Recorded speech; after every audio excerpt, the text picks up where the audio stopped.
गुरु नानक, सिख पंथ के संस्थापक। गुरु नानक देव जी सिखों के प्रथम गुरु थे। नानक जी का जन्म 1469 में कार्तिक पूर्णिमा को पंजाब, पाकिस्तान क्षेत्र में रावी नदी के किनारे स्थित तलवंडी नाम गांव में हुआ। नानक जी का जन्म एक हिंदू परिवार में हुआ था।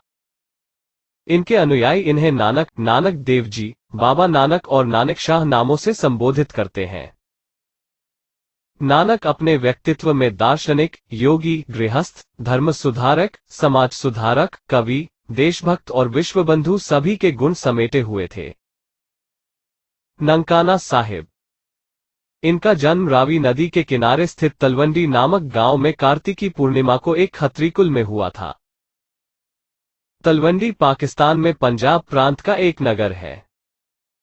कुछ विद्वान इनकी जन्मतिथि 15 अप्रैल 1469 मानते हैं, किंतु प्रचलित तिथि कार्तिक पूर्णिमा ही है, जो अक्टूबर-नवंबर में दिवाली के 15 दिन बाद पड़ती है। इनके पिता का नाम मेहता कालूचंद खत्री तथा माता का नाम तृप्ता देवी था। तलवंडी का नाम आगे चलकर नानक के नाम पर ननकाना पड़ गया। इनकी बहन का नाम नानकी था। बचपन से इनमें प्रखर बुद्धि के लक्षण दिखाई देने लगे थे। लड़कपन ही से ये सांसारिक विषयों से उदासीन रहा करते थे। पढ़ने लिखने में इनका मन नहीं लगा। 7-8 साल की उम्र में स्कूल छूट गया, क्योंकि भगवत प्राप्ति के संबंध में इनके प्रश्नों के आगे अध्यापक ने हार मान ली तथा वे इन्हें ससम्मान घर छोड़ने आ गए। तत्पश्चात सारा समय वे आध्यात्मिक चिंतन और सत्संग में व्यतीत करने लगे। बचपन के समय में कई चमत्कारिक घटनाएं घटी, जिन्हें देखकर गांव के लोग इन्हें दिव्य व्यक्तित्व मानने लगे। बचपन के समय से ही इनमें श्रद्धा रखने वालों में इनकी बहन नानकी तथा गांव के शासक राय बुलार प्रमुख थे। इनका विवाह बालपन में 16 वर्ष की आयु में गुरदासपुर जिले के अंतर्गत लाखोकी नामक स्थान के रहने वाले मूला की कन्या सुलक्षणी से हुआ था।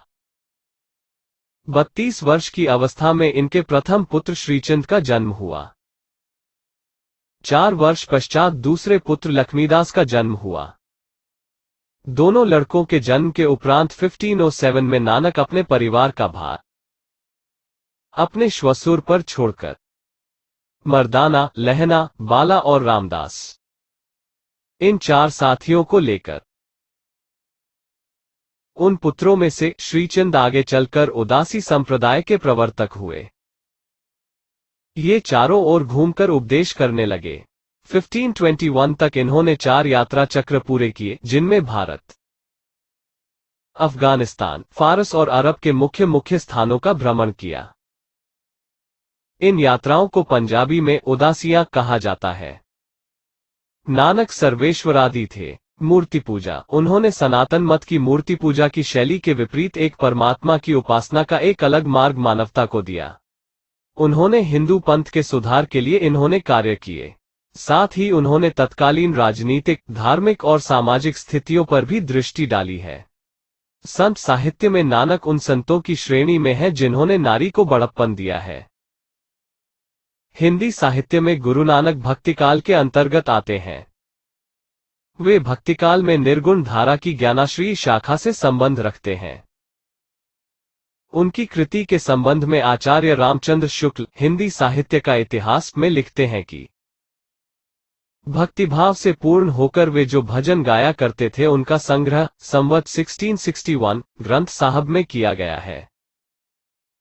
जीवन के अंतिम दिनों में इनकी ख्याति बहुत बढ़ गई और इनके विचारों में भी परिवर्तन हुआ।